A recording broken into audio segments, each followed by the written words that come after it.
guys as a mom. So yun, nagpin ako ng kumot kasi ako lang isa dito natulog kasi yung anak ko doon siya natulog sa mama ko at saka yung asawa ko pala maaga siyang pumunta ng work.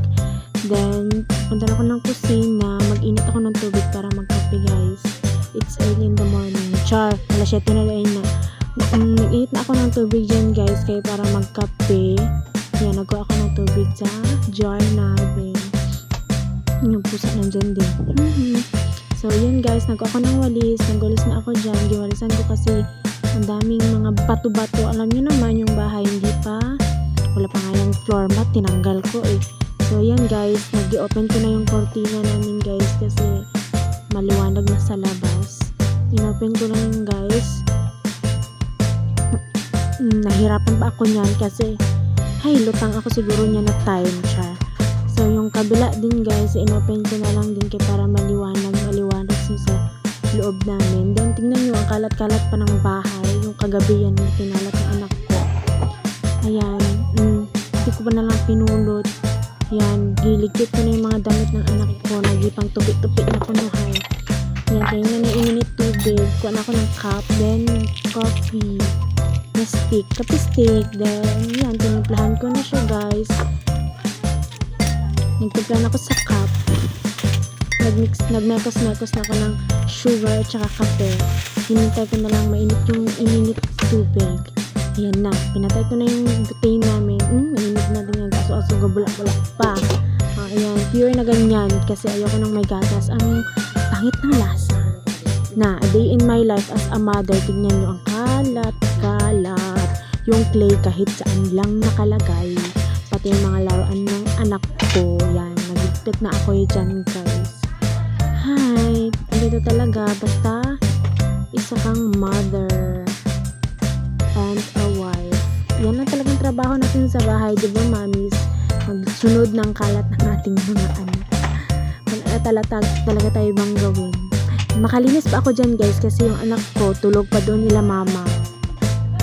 Di pa siya naggising. At mamaya maggising na naman yun siya. Magkalat na naman yan. Hay nako, sinabihan ko siya nga iligpit yung kalat niya. Wala talaga niligpit. Alam mo naman, basta bata. Yan guys, nagligpit na ako yan. Mamaya magwalis na ako dyan guys.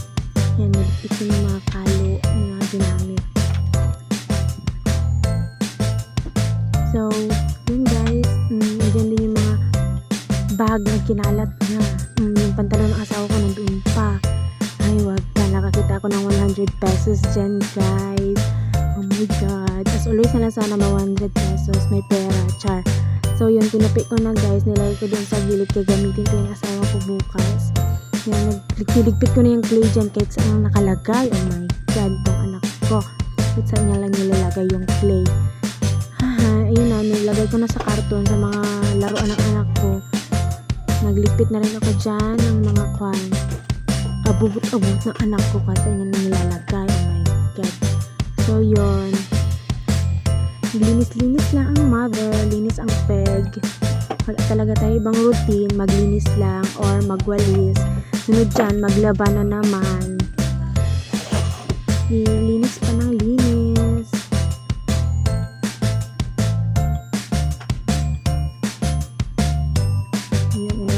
Kabilang pintuan. Hindi pala yung open kasi may motor pa sa labas. Yan yung motor ng asawa ko, hindi niya na pinaandar. Ayun ko sa kanya kasi meron na XRM yung XR. Ayan, hinabol-habulan lang, wala na pinaandar. Yan, tinupik ko na rin yung nilabhan ko na trapo. Nilabhan ko siya kahapon. Nagmala na siya. So, tinupik ko na siya. Nakalimutan ko pala siya itupik kagabi. Ayan, nagwalis na ako dyan. Dyan na part na yung may floor mat, guys. Wala kasing budget. So, yun. Nagwalis-walis na, guys. Walis-walis. Hanggang sa matapos, hanggang doon sa labas.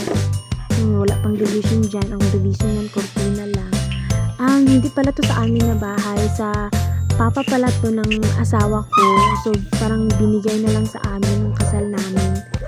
So, yun. Kami na lang ang nagapira dito. Kami lang tatlo ng anak ko at saka asawa ko. Yung nagwalis-walis na guys.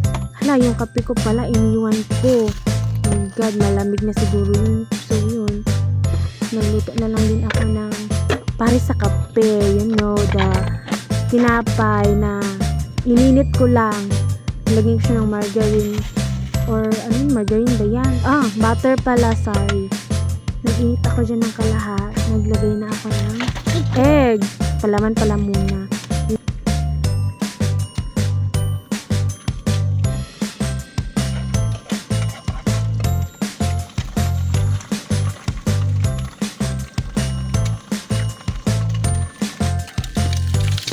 Nilit ako ng egg guys. Half cook lang siya guys parang sarap. Ayun guys, malapit na maluto. Kunin ko na yan siya. O diba? For the jar. Lagay ko na doon. Tapos nag-init na pala ako ng hinaan ko lang yung kalayo. Yung kanina nagluto na rin ako ng pan. Hininit ko yan.